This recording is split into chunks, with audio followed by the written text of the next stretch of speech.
hasta donde quieras. Bueno, amigos de Polifemo y Náufrago, estamos en una nueva entrevista para náufragos y tenemos a Javier Andreu, un amigo que, como todos los demás amigos, se deja embaucar porque es buena persona, que voy a decir dos cositas de su currículum porque es muy amplio, que es doctor en Historia, es profesor de Historia Antigua y Arqueología por la Universidad de Navarra. Antes lo fue, ha estado 10 años en la UNED. Un poquito menos de 10 años. Cerca de 10 años también de profesor de Historia Antigua y Arqueología, como Indiana Jones. Podemos hablar de eso también. Hablaremos al final de Indiana Jones, saldrá aquí, doctor Javier Jones. Y es actualmente director científico del proyecto arqueológico de Los Bañales, que también tenemos que hablar de Los Bañales. Sí, sí, por supuesto. Entre látigo y nazis que te persiguen ahí por Los Bañales corriendo. Claro. Voy a hablar del tema del expolio, porque tú crees que, a ver, hace unos años, me acuerdo, Eric el Belga, ¿cómo se llamaba este hombre, no? Que hubo un expolio muy grande de todo, de catedrales, de iglesias y de todo. ¿Tenemos más conciencia o no de este tema? En algunos sectores quizá todavía no, pero yo creo que de 15 años hacia acá, obviamente sí, y en ese sentido creo que también la arqueología que se hace ahora mismo contribuye a que sea una arqueología fundamentalmente social. Hoy se habla mucho de la socialización del patrimonio, de que no tiene sentido excavar o investigar en la arqueología exclusivamente para el cenáculo, digamos, investigador o para el círculo erudito, sino que hay que, evidentemente, investigar para la ciencia y para la universidad, pero volcar esa investigación a la sociedad, porque solo cuando tú te dedicas a explicar a la gente lo que estás encontrando, lo que eso vale, e implicas a la gente en la protección y en la conservación de ese legado, porque el patrimonio arqueológico al final es un patrimonio, es algo que tenemos que transmitir, la gente empieza a entender que esa conservación depende de él. Y bueno, a veces se producen episodios de pequeños expolios, de gente con detectores de metales, o sea, eso se sigue dando, obviamente. Por ejemplo, en Andalucía, en la antigua Bética hispano-romana, los grandes bronces jurídicos, las grandes leyes romanas, prácticamente ninguna ha salido en contexto arqueológico, todas han aparecido en el mercado de antigüedades o incluso, pues bueno, entregadas por detectoristas más o menos, digamos, arrepentidos, ¿no? Los Bañales, o sea, Hispania, la más romana de las, ¿no? de las provincias romanas. Sí, al menos de Occidente se puede decir que una sí, de las ¿no? La más más romana. Y romanizadas. de hecho, bueno, ya... Muy desigual, ¿eh? También nosotros solemos hablar de Hispania por simplificar, pero no olvidemos que son 3 provincias. No enredemos con la tarraconense, que está muy rarito últimamente. No demos alas, no demos alas. Una parte de la tarraconense. Bueno, pero aludiendo a Julián Marías, casualmente, él siempre habla de cómo cuando llegan las invasiones bárbaras no hay una Gotia, o sea, hay una Hispania, y sin embargo sí que hay los francos, ¿no? Hay los borgoñones, sí. O sea, hay los anglos, los tal, y sin embargo se conserva, llegan los visigodos y sigue siendo una Hispania. Las estructuras siguen siendo las estructuras. Y es la parte, es la zona mayor además, se fragmenta todo el interior, es la más. Pero bueno, los Bañales, sí. Que me voy yo con entusiasmo con Julián Marías. Los Bañales, ¿qué son los Bañales? Para el que no sepa, porque bueno, pues, he estado allí por suerte contigo, contigo sí. y con media humanidad que estábamos ahí en los Bañales. Pero... Sí. Bueno, Los Bañales es un proyecto arqueológico que está recuperando y dinamizando, yo creo que esa es una característica básica, una ciudad romana en el norte de la provincia de Zaragoza, en la comarca de las Cinco Villas, en el municipio de Un Castillo, y que, bueno, pues quizá en los últimos años, llevamos trabajando desde 2008, con campañas de excavación anuales desde 2009, este año va a ser la séptima campaña de excavación, bueno, pues gracias a ese trabajo, en los últimos años, como decía, se ha convertido quizá un poco en un yacimiento muy vivo desde el punto de vista social, tenemos mucha presencia en las redes sociales, nos movemos mucho, también porque necesitamos esa visibilidad para obtener recursos turísticos y también de patrocinio, y también porque el yacimiento, que yo creo que eso es la gran clave del éxito de Los Bañales, junto a la generosidad del equipo, el yacimiento nos está obsequiando con unos materiales extraordinarios que nos sorprenden cada año, ¿no? Inscripciones, estatuas. Quien esté viendo el vídeo puede ver todo esto en losbanales.es, en el canal de vídeos de YouTube hay abundante material. Y luego, por ejemplo, este último verano aparecieron 4 inscripciones, estas no aparecieron in situ, una de ellas dedicada al emperador Tiberio, otra dedicada al nieto de Augusto, en fin, porque Roma lo que hacía era utilizar la ciudad como el gran escaparate a la globalización cultural que supuso el Imperio Romano. Entonces, en todas las comarcas, aunque Roma no hablara de comarcas en el sentido que las usamos en Aragón o que podemos utilizar hoy, en todas las comarcas tenía que haber como un estandarte de romanidad, y es posible que quizá en la comarca de los Cinco Villas fuera Los Bañales, como en la comarca de Calatayud fuera Bilbilis, o en fin, los otros ejemplos que hemos puesto eran, como decían los cronistas romanos, imágenes en miniatura de Roma, ¿no? Y luego, una cosa que hablábamos, no sé si tú te acuerdas, hace tiempo hablamos, y yo me acuerdo mucho de esa conversación, y tú me acuerdo que comentaste que la historiografía actual y las investigaciones que cada vez abogaban más que por una invasión convulsa de los bárbaros, o sea, que están más allá de las fronteras y penetran y tal, de una suerte de infiltración, digamos, no planificada, ¿no? Progresiva, de pueblos que van huyendo de la presión de los unos y de otros pueblos, y, bueno, y van teniendo presencia cada vez mayor en el imperio, hasta que llega un momento en que de alguna manera tienen más peso, porque también las armas, el propio imperio se tiene que apoyar en ellos, hay una crisis, digamos, social del mundo romano en favor de estos pueblos que han ido penetrando, ¿no? La situación que está pasando ahora en Europa, en Occidente, pero más en Europa, puede tener ciertos paralelismos con estos, salvando las diferencias históricas. Hombre, que huyen, porque eran unos pueblos que huían de otros también, no es que no es que vinieran a Roma, bueno, o podía haber los que tenían hostiliano, pero era una Roma debilitada. En principio sí, lo que pasa que hay que tener en cuenta que en esa tarda antigüedad, que es como los historiadores llamamos ese periodo que va desde el siglo III hasta el siglo VI después de Cristo, en que se produce ese cambio de estructuras, aunque tradicionalmente hemos tenido la visión de que son las invasiones las que dinamizan el final o aceleran el final del imperio, en los últimos años se está poniendo más el acento en la crisis interna, ¿no? Pues la debilidad del ejército, la debilidad del culto imperial, la inestabilidad territorial, la crisis urbana. Yo creo que el final del Imperio Romano, en fin, esto lo he repetido en varias conferencias y hay colegas también que lo sostienen, ¿no? El final del Imperio Romano se produce a partir del momento en el que el gran vector de administración de todos los territorios occidentales y orientales del imperio, que son las ciudades, dejan de ser rentables, ¿no? Y la gente se marcha al campo y entonces Roma ya no tiene un eje desde el que controlar al súbdito, digamos, que antes era la ciudad, ¿no?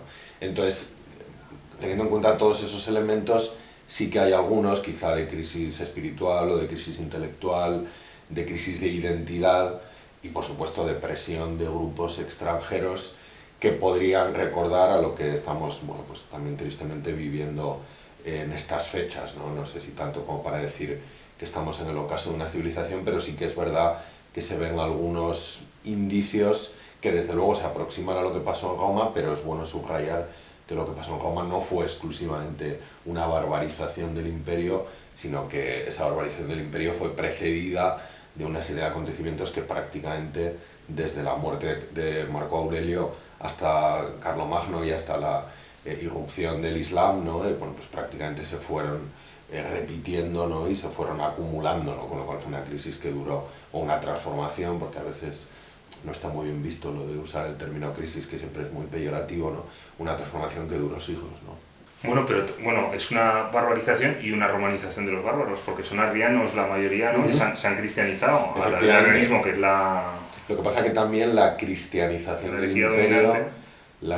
imperio también es un golpe muy fuerte al gran eje de estabilidad que tenía el imperio, el principado como realidad política, que era el culto imperial. O sea, el gran problema del cristianismo para Roma no son los cultos cristianos ni el mensaje de Cristo, ¿no? Que puede resultar incluso atractivo y entroncar con filosofías bien vistas, ¿no? En el mundo romano, sino el gran problema es que niega que el emperador es Dios, ¿no? Y el culto imperial había servido, desde que Augusto lo diseña, había servido como eje para articular la lealtad de las provincias y la lealtad de las ciudades y de los súbditos al imperio, ¿no? Entonces efectivamente hay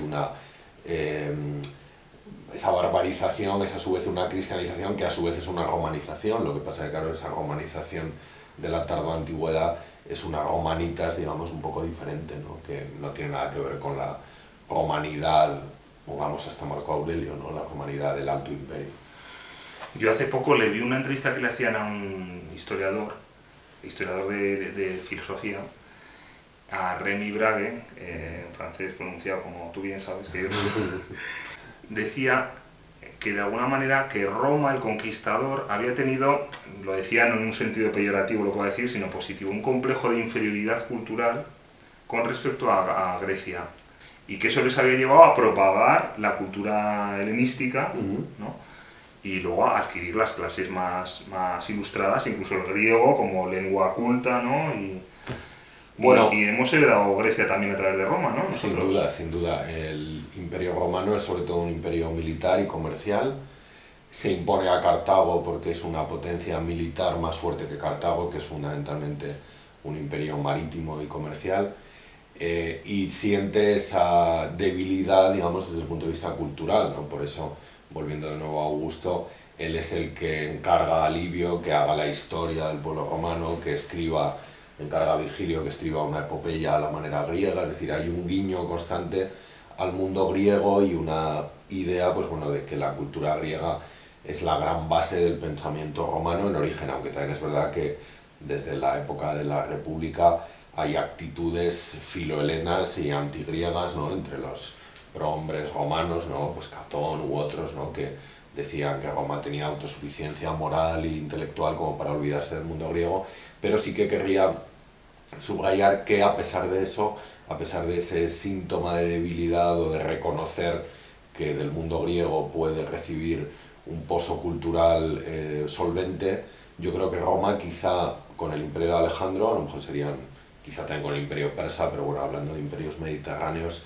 y del mundo clásico, con el imperio alejandrino fueron los grandes estados abiertos al mestizaje cultural, ¿no? Los grandes estados sincréticos, ¿no? Nos explica la Hispania romana sin entender la mezcla de elementos indígenas y de elementos romanos, de divinidades indígenas que transmutan en divinidades romanas, de rituales preromanos que después toman carta de naturaleza al modo romano, y por supuesto pues bueno, del auxilio, del apoyo que a toda esa administración local, que era, hemos dicho antes, la base del Estado romano, prestan antiguos indígenas. Nosotros lo estamos viendo en los bañales, ¿no? Individuos que se alistan al ejército cuando son jóvenes, promocionan a una suboficialidad, que tampoco es que sea una cosa extraordinaria, y se acuerdan de su patria y erigen allí, quizá desde la distancia, pues un homenaje, ¿no? Con lo cual Roma también bueno, pues se dio cuenta de que necesitaba de esa atracción de la élite local y de las costumbres indígenas, y bueno, a pesar de que aquí podríamos hablar mucho del imperialismo romano y de su actitud con los, en fin, con los superbos, ¿no? Como dice Virgilio, lo cierto es que bueno, tuvo una capacidad integradora tremenda. De eso habla, ya que no antes a Julián Marías, habla Julián Marías también como la hispanización de América. Él habla de injerto y dice al modo romano, que lo más parecido a la romanización, a la hispanización fue la romanización previamente. Entonces distingue entre el implante, es decir, que traes una planta y la llevas a otro territorio, que fue más el modelo anglosajón, es decir, cogen sociedades modelo inglés o modelo holandés y tal, y las llevan allí, y se hacen su ciudad y tal frente al resto y tal. Frente al modo de injerto, que es coger la raíz local de alguna manera y ese mestizaje del que tú hablas, ¿no? Efectivamente, no conocía la definición, pero es muy interesante. Roma hace las dos cosas, en ocasiones funda colonias, en Casa de Augusta estamos, que es una colonia fundada por legionarios, por el propio Augusto en persona, ¿no? Que también es un hecho extraordinario, y con legionarios que son automáticamente ciudadanos romanos, en tanto que veteranos. En otros casos había un aporte de población de ciudadanos romanos, pero a la larga lo que Roma generaliza, y de hecho la fundación colonial de Casa de Augusta es tardía para lo que es la política de colonización que había comenzado ya en época republicana en Hispania, lo que Roma generaliza es el municipio, que sería el otro modelo, implantar un modelo de vida que Roma ve que tienen las comunidades indígenas y que más o menos funciona, y acercarlo a la praxis administrativa romana. Que para el que no lo sepa, Magno significa magno. Efectivamente, sí, sí. O sea, por algo, es que el propio Augusto, es que aquí, ojito, tela marinera, ¿eh? Los vascos mucho vasco y los navarros muy navarros, pero los aragoneses cuidadito, los de Zaragoza. Bueno, hay que partir de una base. De hecho, Caesar Augusta es la única ciudad que La lleva única... el nombre del emperador. Es decir, es Caesar Augusta, lleva el propio nombre. Bueno, Cuidado cuidado cuando nos habléis, con mucho respeto. Bueno, antes de pasar al cuestionario de polizones, Indiana Jones, ¿ha hecho bien a los arqueólogos o no ha hecho bien? Bueno, pues esto Me ha dado fama, no sé si prestigio o no, pero fama. Bueno, Esa imagen del aventurero. quien tenga curiosidad, hay muchísimo material en internet, en blogs y demás sobre Indiana Jones y la arqueología. Bueno, yo siempre tiendo a quedarme siempre con lo positivo de las cosas y diría que no ha venido mal una figura como Indiana Jones para revolucionar la arqueología en los 80, para despertar muchas vocaciones arqueológicas, quien más, quien menos hemos soñado, ¿no?, con ese punto que hay que mantener, yo creo, romántico de la arqueología, pero también hay que decir las cosas como son, ¿no? Por un lado, Indiana Jones técnicamente no es un arqueólogo. Tampoco se puede decir, no tiene mucho tiempo, es que el pobre entre esa base de los claro, nazis, de los tampoco, rusos y tal. tampoco se puede decir que sea un profesor universitario que hace arqueología. En las películas él aparece en clase 2 veces y cuando tiene el aluvión de estudiantes que van al despacho escapa por la ventana, o sea que tampoco la docencia, digamos, es lo suyo.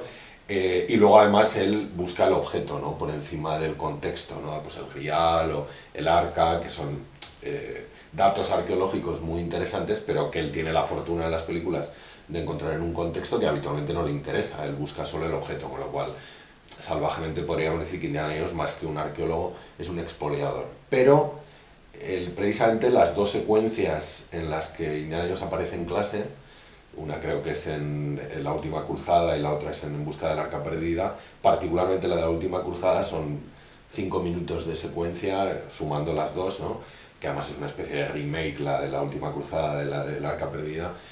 Dice 4 frases que son absolutamente magistrales sobre lo que tiene que ser la labor del arqueólogo, aunque luego él no las aplica, ¿no? Y hay una que yo creo que es muy bueno que los jóvenes también tengan en cuenta, ¿no?, y nosotros la repetimos últimamente, yo al menos la repito en la excavación a los chavales de primero que empiezan ahí a hacer sus pinitos en la arqueología y que tienen vocación, ¿no? Y es que el 70% de la arqueología se hace en la biblioteca, ¿no? Él lo dice, les recuerda varias cosas, que no hay nunca una cruz que marque el lugar donde aunque él luego estaba, se encuentra con que hay una cruz en la película. La encuentra, pero sobre todo que el 70% de la arqueología, creo que es literal, se hace en la biblioteca leyendo e investigando, ¿no? Y sobre todo hay que hacer historia, ¿no? No solo, si se me permite la expresión, cacharrología de objetos y de tipologías, sino entender que detrás de esos objetos hay que, bueno, pues estudiar a los personajes que los crearon, y eso es imposible si no hay horas detrás de investigación, y yo creo que ese es uno de los grandes aciertos, ¿no?, de Indiana Jones. El látigo no te has traído hoy. No, solo en los baños. Muy bien. Bueno, ahora sí que vamos al cuestionario de Robisones. Vamos.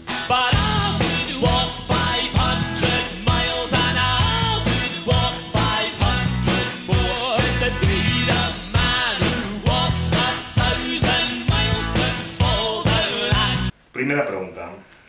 Atención, pregunta. Cualidad que aprecias en un hombre o en una mujer, si quieres separar o si quieres una persona. Y si quieres distinguir, pues porque somos sexuados, tú dices, oye, pues mira, en un hombre me llama la atención esto y en una mujer cualidad, algo positivo. Yo creo que la constancia en ambos, porque bueno, el hombre tiene que, como género, ¿no?, tiene que... El hombre es voluntad, que diría Nietzsche. La voluntad, la constancia, yo creo que la laboriosidad, y bueno, quizá en la mujer la dulzura y la lealtad, pero también en un hombre. ¿Y defecto que te molesta en un hombre, en una mujer, en ambos, como tú quieras, en una persona? Pues yo creo que 2, la pereza y la falta de compromiso. Yo creo que eso es lo más... Sobre todo la segunda, la pereza puede ser más indulgente, pero la falta de vibración y de compromiso de alguien con algo, con un proyecto del tipo que sea humano, intelectual, académico, eso es algo que me saca de mis casillas. Me extraña. ¿Un libro y por qué? Bueno, ahora te puedes salir de la arqueología, sí. No te quiero de las excavaciones, un libro que te gusta o que te ha gustado, que te venga a la cabeza, puedes tener miles, pero bueno. Que te pues yo creo que por no salirme del mundo clásico, voy a dar 2, ¿no? Por no salirme del mundo clásico, yo creo que la Eneida, al final, bueno, es la gran epopeya del mundo romano, la Eneida de Virgilio, la Ilíada de Homero también, cualquiera de las 2, yo creo que yo lo digo a los estudiantes, ¿no?, cualquier estudiante de historia tiene que leerlas, pero yo creo que son libros grandes libros, ¿no? Que cualquier hombre debería leer, ¿no? Y bueno, a mí me impactó mucho la lectura ya fuera del mundo romano, aunque luego tiene un cierto carácter épico también, de los Lusíadas de Camões, ¿no? Porque siempre he tenido, por razones diversas, una cierta admiración por el mundo luso, ¿no? Por Portugal. Y bueno, pues es una epopeya un poco diferente, ¿no? A lo que a lo mejor estábamos acostumbrados a leer y bueno, me resultó... No, pues la recomendamos, especial, aprovechamos sí, para sí, que... sí. Porque es menos habitual. Sí, sin duda. 3 cosas que te llevarías a una isla desierta. Cosas, no personas, ¿eh? No vale... Hombre, pues hoy en día yo creo que me llevaría un ordenador porque hay que estar conectado y eso yo creo que cambiaría Hombre, la soledad desaparecería. todo. Yo creo que una pluma y bueno, y buena música. Yo creo que eso sería lo básico, Sí. aunque la verdad es que en el ordenador Te les acompañado estaría con la todo. música y con ordenador. Una canción y por qué. Ah, bueno, sin duda cualquier canción de los Beach Boys, de los que soy fan acérrimo, ¿no? Quizá Good Vibrations o cualquiera de las clásicas y de las grandes.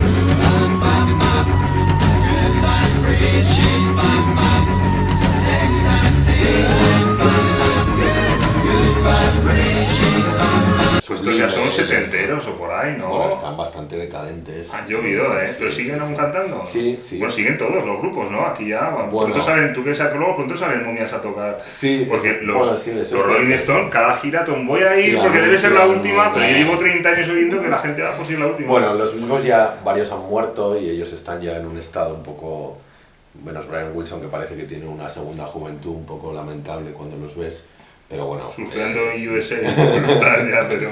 Yo creo que bajo viven las olas. de su genialidad, ¿no? De los años dorados, ¿no? Ojo, y pensaba que no seguían, fíjate. El dúo Dinamicon cantando 15 años teníamos. Un cuadro y por qué. Wow. Pues yo me quedaría quizá con un pintor no muy Un pintor, conocido, venga, vale, un pintor victoriano, que se llama Lorenz Almatadema, que hace unas recreaciones espectaculares del mundo clásico. Recreaciones y ensoñaciones, es decir, puede meter un personaje victoriano en unas ruinas o recrear, pues yo que sé, una escena de termas de época imperial romana. Yo la utilizo mucho para conferencias y para hacerme una idea también de cómo eran estos pintores historicistas, ¿no? Que recuperan un poco el atrezzo, ¿no? del mundo romano. Estás envenenado, ¿eh? Estás envenenado. Un plato de comer. Un plato de sitio. Me gustaría, cuando me invitan a un sitio o Sí. ir a un restaurante, me gustaría tal. En plan caprichosito ya, tal cosa. Bueno, yo soy O muy... caprichoso o no caprichoso, que te gusta. Yo soy muy básico, un plato de garbanzos es lo que más me gusta. Ah, sí, ¿eh? Sí. Mira. Garbanzos e hígado con cebollas es mi comida favorita. Pues hay gente Soy que no. muy A mí rústico. yo soy omnívoro, yo como todo y me encanta. Pero hay gente que los garbanzos Sí, ni sí, ve sí, y el sí. higado ya lo El hígado nombras ya y ni ya nada, está. sí. Uno estará tomando A lo mejor es una rareza. contra los mareos, algo. Sí, sí. Una frase o aforismo que te haya llamado la atención, que te guste, que significa algo para ti. O un refrán, Sí. o algo que oíste a alguien una vez. Bueno, vas a decir, bueno, dos voy a decir. Del mundo aunque están muy romano, relacionados. del mundo romano. Uno es un adagio latino. Tu amante va por ahí. El audentes fortuna iubat, ¿no? La fortuna favorece a los audaces. Y yo creo que otro, que no sé si es una frase de alguien o que, en fin, concreto seguramente alguien la dijo, pero no reconozco ahora mismo al autor, que es que en la vida no se fracasa excepto cuando uno no persevera, ¿no? Que conecta un poco con lo que decíamos al principio, ¿no? No hay fracaso sino en no perseverar, ¿no? Al final la constancia yo creo que es el gran motor que mueve el mundo, ¿no? Y que mueve nuestras acciones, o debe serlo. Qué bonito. Una película. Mm. Tan, taran, tan. Bueno, sí. Bueno, no, pero no me digas Indiana Jones, espera, que te he puesto... Bueno, dime la que quieras, dime la que tú quieras. Una película. Una película, pues Que no tiene por qué ser de este tema. sí, o sea, me gustan mucho las películas de romanos, digamos, pero también disfruto con los superhéroes, por ejemplo Iron Man me encanta, y bueno, este verano por ejemplo he visto precisamente al hilo de los Beach Boys una que se ha hecho y que yo creo que va a dar alguna sorpresa en los Oscars, que se llama Love and Mercy, que es la historia de Brian Wilson, el fundador y alma de los Beach Boys, No sabía ni que que habían es hecho una muy, película, sí. muy recomendable, es una película muy... que hace una introspección en el personaje, con John Cusack, Paul Dano, son actores buenos, y que recrea muy bien, quizás es una película muy para fans, pero recrea muy bien, bueno, pues como una persona bueno, pues con los problemas, ¿no?, mentales y de abusos de distinto tipo, ¿no?, que este personaje tuvo, pues sale adelante, ¿no? Y sale adelante sobre todo a partir de algo que es muy importante, ¿no?, y que es el apoyo afectivo, ¿no? Entonces, bueno, yo creo que es una película que, más allá de que, bueno, pues hay música de los Beach Boys, el ambiente, Los Ángeles, los 60, tal... es una película hecha para ti. Sí, es una película hecha para ti. Bueno, y la última, Un deseo. Un deseo. Mira, además que estamos en Año Nuevo, acabamos de terminar las Navidades, un deseo. Para este año o para cuando sea, un deseo. Pues para mí, personal, es seguir disfrutando con lo que hago y seguir teniendo estudiantes, tanto en la excavación como en las aulas, tan encantadores y tan comprometidos como los Esa que es otra, tengo. Una escuela, Los Bañales. Sí, enorme. sin duda, eso Sí. queremos que sea. Y bueno, pues quizá para, en fin, para el país y para el mundo en general, pues que tengamos cordura, ¿no? Que yo creo que tengamos un poco de sentido común, que en algunas decisiones y en algunas cosas que vemos parece que a veces se nos olvida, ¿no? Yo creo que con eso afrontaríamos los problemas y los retos de esta sociedad, bueno, pues con mucha más cabeza, ¿no? Y seguramente tendríamos más éxito. Pues antes de despedirnos, yo te he visto en Los Bañales porque está ahí físicamente y en fotos que he visto efectivamente en la página de Facebook que tenéis de Los Bañales. Te he visto muchas veces por allí, claro, como estás a la intemperie con sombreros. Sí. De distinta índole. Y he pensado, un sombrero lo podía regalar, nunca he regalado, va a ser el primero que regale. Hombre, nos hemos homenajeado aquí a veces con personas que hemos venido, meriendas o cenas o tal. Y digo, le voy a regalar un sombrero. Pensaba el de Indiana Jones, que no es fácil encontrar, porque el auténtico luego hay por ahí sucedáneos muy útiles. Pero he dicho, no, algo más hispano. Entonces, no lo has visto porque lo he escondido, pero te he traído algo, un sombrero. Pero a ver, que aquí tiene la etiqueta. No, pues nada, quitamos esto. Para tus excavaciones de aventurero. Pues muchas gracias. Mira, Este verano ya tengo sombrero y además no se me volará porque en Los Bañales siempre hay un cierto cierzo. Es un poco Pasión de Gavilanes esto, ¿Quién es ese hombre?